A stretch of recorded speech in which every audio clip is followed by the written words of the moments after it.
Puma Shen represents the indomitable spirit of the Taiwanese people. There seems to be an assumption about the resilience of the Taiwanese people, which does not correspond to the reality. And you can see from Puma that it does not correspond to the reality. A guy under threat is willing to travel, is willing to make his voice heard in defense of the people he represents. That's a wonderful thing, and I think Taiwan should be very proud of him indeed.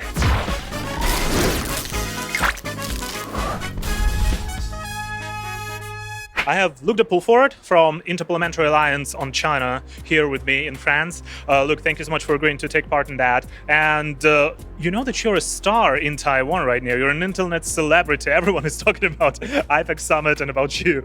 You're all over like threads and Facebook, like everywhere. And I see you have Taiwan beer here. I have indeed got a Taiwanese beer here, and I strongly recommend drinking it. Really? You like it? Yeah, I do like it, yeah. Oh, great. That's very good to hear from a British person. You also guys have very good beer there. Look, what do you think about the outcome of today's meeting and the panel discussion on 2758? So we had a panel discussion with a number of interesting people on it. Obviously, we had the ambassador, the new ambassador in Brussels, but we also had Andre Gattelan, who used to be a senator, and Senator Olivier Cadic. Most people don't know that Senator Olivier Cadic, who is a current IPAC co-chair, achieved the most significant law change in favor of Taiwan, really of anybody that I know, across the world. He managed to change the law to require the French government to maintain open maritime traffic through the Taiwan Strait. Extremely significant and a great achievement for him.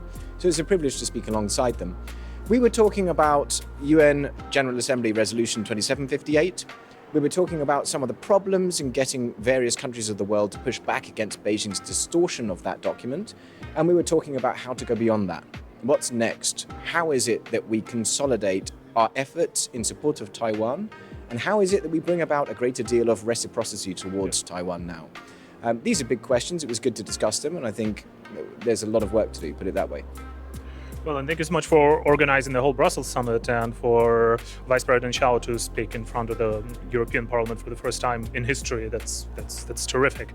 And China followed with very aggressive positions and with very aggressive tweets, like that's what they like to do. But also, if we touch upon the issue of lawfare, recently one of the Taiwanese legislators, there was a warrant issued against him in China. I'm talking about Puma Shen, and he just delivered a speech in Germany, in Deutsche Bundestag.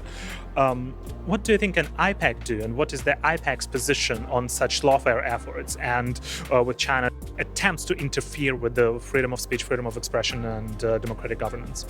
I think there are a few things to say. The first is that Puma Shen represents the indomitable spirit of the Taiwanese people.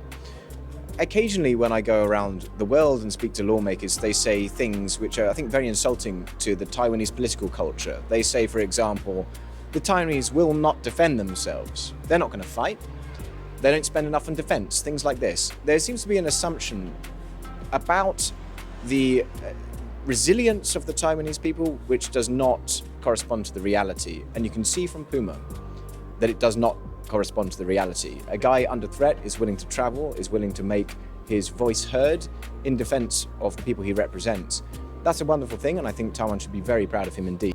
When it comes to lawfare, we have experienced this within IPAC for years. We started actually in 2021 a campaign called Do Not Extradite, because many of the people within IPAC, including myself and others, were under risk of going to third countries and potentially having to deal with spurious requests for extradition. And this is an issue that we've had to face, particularly on behalf of dissidents around the world who are really under much more threat than we are. So we've done what we can in order to try to push back on that.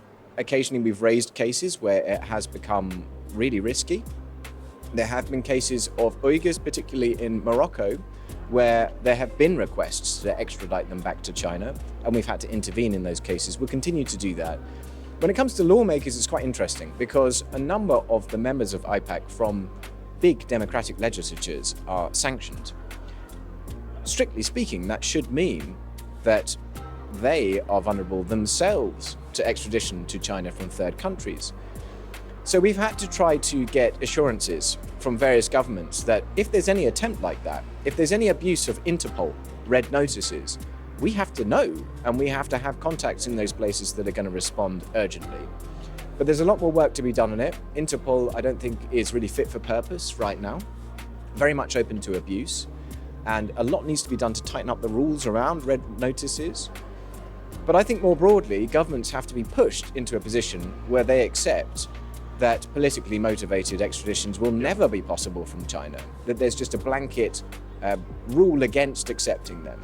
Currently, Interpol's position and their overall policy is not to interfere with political persecution, not support any political persecution. But as you said, the system is abusable. Can you tell a bit more about that?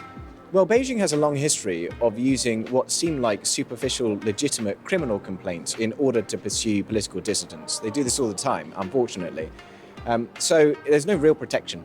If you introduce distance like that and you say, oh, well, we won't allow them to go after people who are politically persecuted, it's not good enough. You actually need to have a blanket rule against extradition to China, full stop. And the reason for that is that it is not a rule of law jurisdiction. You can't extradite people to a place where you can't guarantee that they're going to get a free and fair trial. That's the wrong thing to do. So we've recently had this problem with Hong Kong, where in the United Kingdom, they were considering re-establishing extradition with Hong Kong, which would be a disaster for the over 200,000 Hong Kongers that have recently come to the United Kingdom, many of which are politically hunted by Beijing. So we're doing what we can to prevent all of that. It's a big job, because many governments are in a position where they feel they have to capitulate to Beijing's demands. And it's the kind of thing that Beijing and Hong Kong have raised in discussion with foreign governments. They really don't like the fact these guys can just speak up in foreign countries. They want to silence them. They want to threaten them. They want to coerce them into silence. And we have to make sure that that doesn't happen.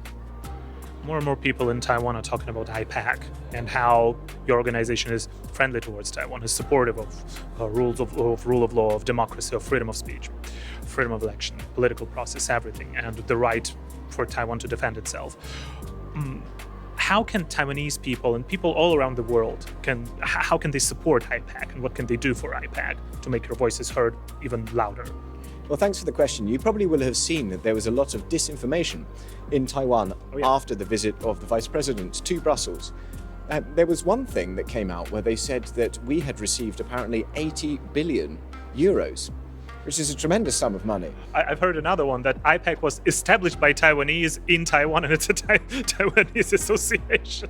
It's all completely ludicrous. There wasn't a single Taiwanese organization financially involved in anything that we organized. And Taiwan only joined this year. I know. None of it makes any sense. Yeah.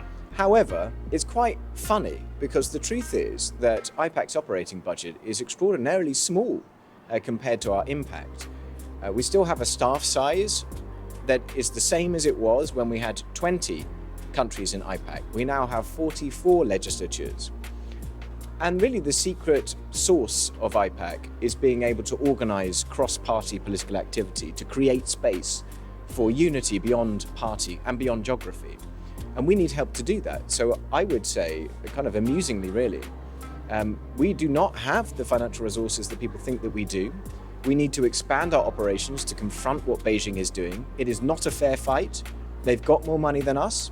They have everything at their fingertips in the state apparatus in Beijing in order to make our lives difficult.